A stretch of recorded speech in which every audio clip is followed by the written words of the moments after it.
Sir, union minister Smriti Irani की बेटी के खिलाफ कांग्रेस ऑपोजिशन ने कुछ आरोप लगाए थे कि गोवा में उनके द्वारा इलीगल बार गम रेस्टोरेंट चलाया गया है, जिस पे उल्टा वार करते हुए स्मृति ईरानी ने कहा है कि कांग्रेस एक मिलिशियस कैंपेन और कैरेक्टर असैसिनेशन कैंपेन चला रही है। और उनका कहना है कि उनकी बेटी को जानबूझ के टारगेट किया जा रहा है क्योंकि वो बहुत वोकल थी नेशनल हेराल्ड केस को लेकर। देखो, ये इसकी डिटेल्स तो एंड में rule of law will decide. If जो हमारे लीडर्स होते हैं दे should be above the, they should B उनकी जो ईमानदारी है उस पर कोई डाउट नहीं होना चाहिए। अगर आप पब्लिक ऑफिस में हो तो आपको आम आदमी से ज्यादा ईमानदार होना है, ज्यादा फेयर होना है। आप ट्रांसपेरेंटली वो लाइसेंस दिखाओ कि भाई मेरे पास ये लाइसेंस थे, मैं ये दिखा रही हूं, ये मेरी बेटी के लाइसेंस थे, राइट। और अगर वो किसी और नाम से हुए हैं तो वाई दैट वाज अलाउड। और ये सिर्फ ऐसा नहीं है कि स्मृति ईरानी की बेटी का शायद आसानी से काम हो गया हो। Lot of times our governments rules इतने कॉम्प्लेक्स बना दिए जाते हैं कि ज्यादातर आम कॉमन बिजनेसमैन को रूल्स तोड़ने पड़ते हैं और फिर वो उन इंस्पेक्टर्स की, गवर्नमेंट के ब्यूरोक्रेट्स की मुट्ठी में रहते हैं। तो सबसे पहले अगर आपको इस देश से करप्शन खत्म करनी है, रूल्स को बहुत ही सिंपल कर दो। और स्मृति ईरानी की पूरी रिस्पॉन्सिबिलिटी बनती है, अगर वो ईमानदारी के ऊपर ही लोगों की कैंपेन कर रहे हैं तो उनकी बेटी के पास अगर लाइसेंस लीगल है, आप क्लियरली शो करिए कि भाई ये वो चलाती थी और ये उसका लाइसेंस है, ये उनके नाम पे ये इशू हुआ, ये फीस पे हुई है। इससे ज्यादा कॉम्प्लेक्स चीज तो नहीं है। आप सारी चीजें डाल दीजिए, सारा प्रूफ डाल दीजिए, सबकी बोलती बंद हो जाएगी। अदरवाइज आप डिबेट करते रहिए और हमारे जैसे लोग उसमें अपना टाइम निकालते रहेंगे। तो ये एक सबसे क्रिटिकल पार्ट है कि क्या जो हमारे गवर्नमेंट ऑफिशियल्स हैं, क्या वो ईमानदार हैं कि नहीं, जिनको हम मिनिस्टर बना रहे हैं, जो इतने इंपॉर्टेंट लीडर्स हैं, जो बीजेपी की स्पोक्स पर्सन हैं, क्या वो ईमानदार हैं कि नहीं, उनकी फैमिली सारी चीजें लीगल तरीके से कर रही हैं। अगर वही नहीं कर रही तो वो बाकियों से क्या एक्सपेक्ट करेंगे। तो उनकी कोई मॉरल अथॉरिटी नहीं रह जाती उसके बाद किसी भी केस में बोलने की। It's quite simple, right Gurleen, कि भाई आप कागज दिखा दो जी। अब दूसरी बात, ओपोजिशन समहाउ इतने यूजलेस मुद्दे लेके आती है कि हमें लगता है कि ये नेशनल ओपोजिशन है, ये लोकल काउंसलर का काम होना चाहिए जी, राइट। ये एक नेशनल पार्टी का काम नहीं होना चाहिए। इंडिया में ऐसा तो है नहीं कि मोदी गवर्नमेंट आने के बाद सारे चैलेंजेस खत्म हो गए हैं। समहाउ मेरे को वो इस तरह के मुद्दे उठाते हैं तो लोगों को डेफिनेटली लगता हो कि मोदी गवर्नमेंट समहाउ सारी चीजें अच्छी कर रही है, ताकि इनको, लोग बेवकूफ तो है नहीं, उनको ये यूजलेस मुद्दे तभी नजर आते हैं।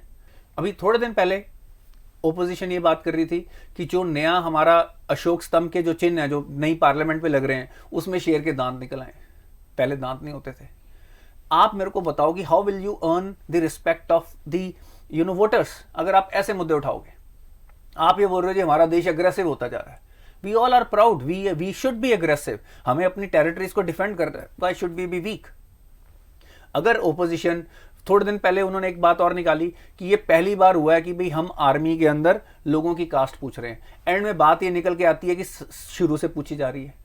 फिर वो ये कह रहे हैं कि ये पहली बार हुआ है कि भाई पार्लियामेंट के अंदर ये वर्ड्स यूज होने के नहीं चाहिए। वो 1954 की लिखी हुई बुकलेट है जिसको वो ऑब्जेक्शन उठाते हैं। मेरे को तो कई बार ऐसा लगता है कि मोदी गवर्नमेंट ओपोजिशन को बेवकूफ बनाती है। वो समहाउ किसी तरीके से उनको फीड कर देती है कि ये मुद्दा ये देखो पहली बार हुआ है, वो उठा देते हैं बिना सोचे समझे, एंड में उनको अपने मुंह की खानी पड़ती है। तो थोड़ा सोच समझ के कोर इश्यूज हैं उस पर फोकस करो, ताकि हमारी गवर्नमेंट को और मेहनत करनी पड़े और बेटर परफॉर्मेंस देनी पड़े, उन पे आना चाहिए। पर जब मुद्दे उठाते हो वो इस तरह से नहीं उठाने चाहिए कि हमारा देश डिमोटिवेट हो, देश का नाम बदनाम हो, लोगों का हमारी जो इंस्टीट्यूशंस हैं उससे भरोसा उठे। तो ओपोजिशन को इस वक्त अपना रोल और बेटर करने की जरूरत है।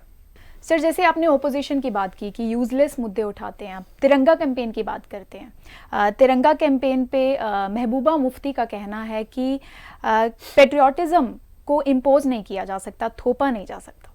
देखो अगेन वही बात जो हम डिस्कस कर रहे थे, अगर हम ये कह रहे हैं कि ये कैंपेन चल रही है कि 15 अगस्त को घर घर के अंदर तिरंगा लगाना चाहिए, तो क्या गवर्नमेंट आके मेरे को फोर्स कर रही है? क्या उसके ऊपर कोई फाइन है? बताइए, क्या ऐसी इंस्ट्रक्शन आई है कि अगर नहीं लगाओगे तो इतने का फाइन है, या तुम वोट नहीं डाल पाओगे, या देश से निकाल दिया जाएगा, या जेल में डाल दिया जाएगा? ऐसा तो कुछ नहीं है। So how is it forced? It is a campaign. Patriotism force नहीं की जाती पर वैल्यूज सिखाई जाती हैं। जब हम अपने यूथ को, जब एक घर के बच्चे अपने बड़ों को तिरंगा लगाते देखेंगे, वो सवाल पूछेंगे, एक नेशनलिस्ट, एक पेट्रियोटिक बात होगी, ऐसे वो कल्चर पेट्रियोटिज्म का डेवलप होगा। इसको बोलना कि it is forced is absolutely ridiculous. मतलब it shows, I don't know what they are trying to do, how will they win the votes of Indians when they say such stupid and un-Indian things. तो मतलब कि यहाँ तो कोई logic हो ना कि भाई मेरे को इंस्ट्रक्शन ये आई है कि घर घर तिरंगा कैंपेन नहीं है, it's an order, it is an order passed by the government कि हर घर में तिरंगा लगना चाहिए, तो ये बात बनती है कि इट इज बीइंग फोर्स्ड। जब ऐसा कुछ है नहीं, एक इंकरेजमेंट है, कैंपेन है। देखो, sentiments are very important in building a nation. आज आप अगली जनरेशन को अगर पेट्रियोटिक बनाओगे, नेशनलिस्ट बनाओगे, यूनिटी की तरफ लेके जाओगे, एक तिरंगे के नीचे उनको रखोगे, तो अपने आप देश में यूनिटी बनी रहेगी।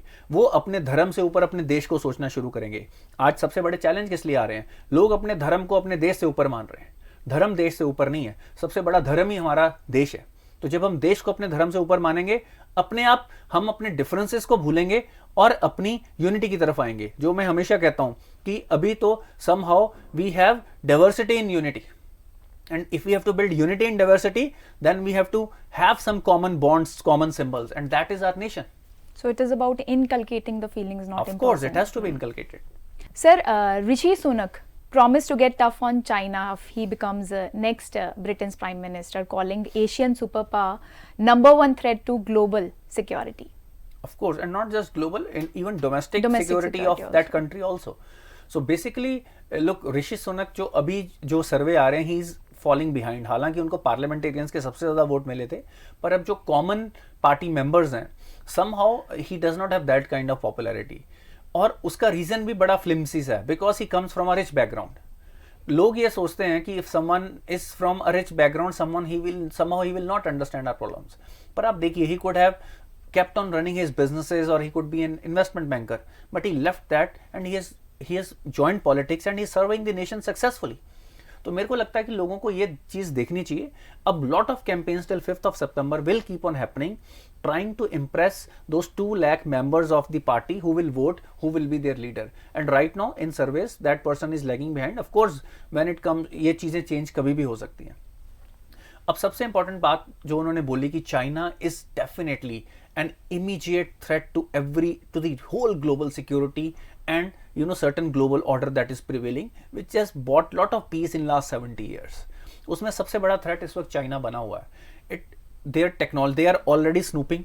अभी आप इंडिया का केस ले लीजिए, वीवो के ऊपर ईडी ने जो चार्जशीट लगाई है, उसमें उन्होंने क्लियर कट बोला कि Chinese company were trying to launder money to destabilise the nation. It's a very very serious. और ऐसे ही छोटे छोटे काम करके हमें लगता होगा कि भाई कुछ 1000 करोड़ निकाल के कैसे देश डिस्टेबलाइज होता है, पर ऐसे ही छोटे छोटे स्टेप्स, छोटे छोटे कट्स आप पूरी बॉडी पे लगाते रहो तो आपकी बॉडी ब्लीड आउट कर जाएगी।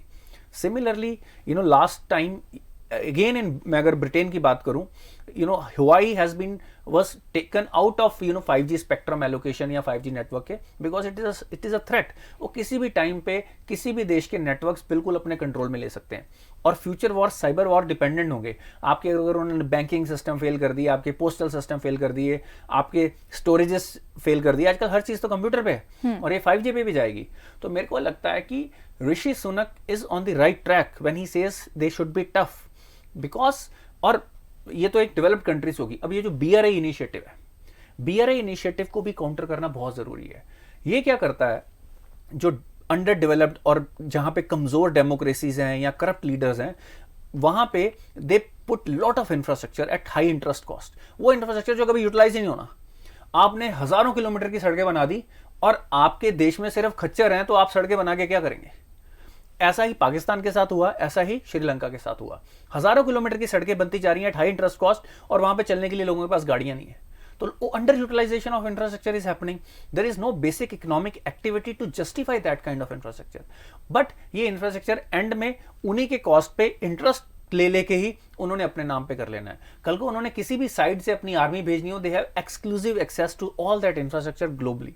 तो मेरे को ये लगता है कि चाइना के ऊपर स्ट्रांग होना और ब्रिटेन का एक स्ट्रांग इंडिपेंडेंट व्यू होना चाइना पे is very very important. Sir, monkeypox has been declared as a global health emergency by World Health Organization. So, what is the need of the hour? Need of the hour is to be careful. जो भी cases आते हैं उनको better treat किया जाए। Somehow, I will just to clarify, although आजकल लोग monkeypox को लेके बहुत ही नर्वस हैं, लोग एक काइंड ऑफ पैनिक है। First of all, monkey pox will not spread like how COVID spread. The spread will be slow, क्योंकि इतने महीनों में सिर्फ 16,000 केस हुए हैं। हमें थोड़ा प्रिकॉशन लेनी है, इसकी मेडिसिन है, ज़्यादातर लोग हील हो जाते हैं। But still you know the local health authorities should be very very careful, ready, जो भी यू नो एडवांस में ही जो भी प्रिकॉशंस लेनी है, जो मेडिकेशन रखनी है, वो सारी उनके पास रेडी, ट्रीटमेंट प्रोटोकॉल्स हर डिस्ट्रिक्ट वाइज, ब्लॉक वाइज सब जगह पे पहुंच जाने चाहिए। और आज की डेट में थोड़ा सा इसलिए भी हम ज़्यादा पैनिक करते हैं क्योंकि हम अभी अभी कोविड से निकले हैं। Otherwise such you know threats जो इस तरह की बीमारियों के थ्रेट्स आते ही रहते हैं, पर कोविड ने हमें इतना बड़ा झटका दिया और वो इतना डेंजरस इम्पैक्ट दिया है कि आज हम हर चीज़ से डर रहे हैं। पर precaution is better than rather than cure. Precaution is better than cure. तो अगर हम थोड़ा सा केयरफुल होके चलें तो this would be managed, I think, relatively better. Thank you so much for your views, sir. So stay connected for such meaningful insights, and do not forget to subscribe to our channel and download our app. Thank you.